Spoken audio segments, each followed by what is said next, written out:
Hello and welcome back to my Pokemon Horizons review series. Today we are reviewing episode 16. Let's get started and I hope you enjoy. So it's time for the crew to hunt down Spinel and try to get Liko's pendant back. And even Dot is still here and apparently she doesn't even own the Quaxly. So straight away we get a Pokemon to capture, which was just a really nice surprise. They were basically partners anyway, but Freed gives her the Pokeball and makes it official. Dot is growing every week in her character development and it's really fun to see. So the episode was all about hunting down Spinel, and the main question I had was, why is he still hanging around? And it was pretty convenient that he was still here. He was waiting for a ship to arrive, but it looked like he just had his own ship anyway towards the end, so it kind of didn't make sense. You'd have thought he'd have just left, but they tried to track him down, which leads Freed to this other ship, and he battles this complete randomer with a Bisharp, and when Freed realises that this isn't Spinel, he so quickly tells Captain Pikachu to just use Thunder Punch to finish off this guy, which was really funny. Just how strong is Freed? I don't know. I can't wait to see him actually be pushed and actually tested, and then maybe we'll find out just how strong he is. Elsewhere, Dot tracks down another ship which Spinel is actually on, and this was a great moment for her. She is joined by Liko and Roy, and we have our brand new trio teaming up, looking cool as hell, some smooth animation, and it was just really great to see.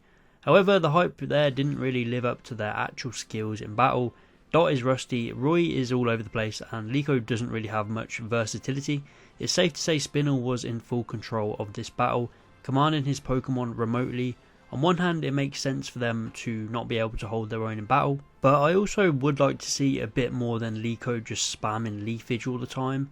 Like, give us some combos. Roy did try to make some stuff happen with Fuecoco and Wattrel, but Wattrel just flew straight into Fuecoco, and that was hilarious. It just started a massive squabble between them, and some really funny moments, but not much of a competition, but that is understandable as Roy has just captured Wattrel. Spinel then even sends out his ace Umbreon, who was dope as hell, and it quickly takes control.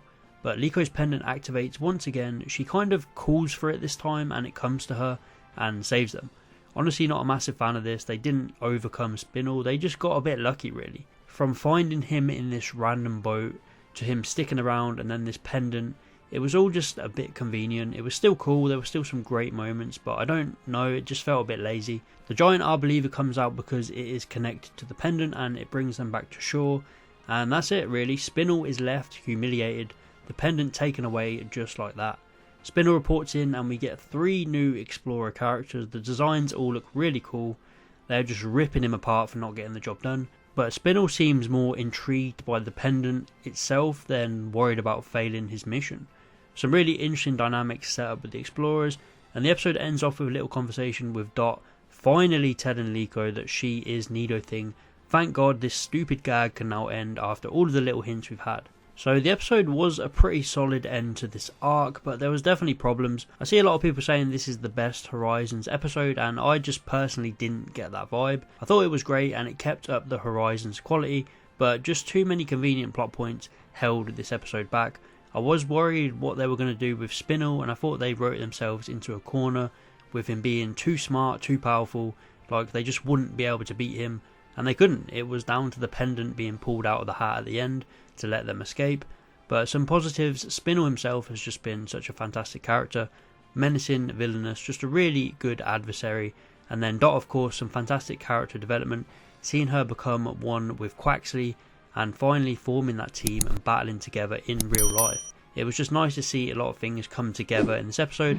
I just wish the whole conflict with Spinel was resolved a little more satisfying.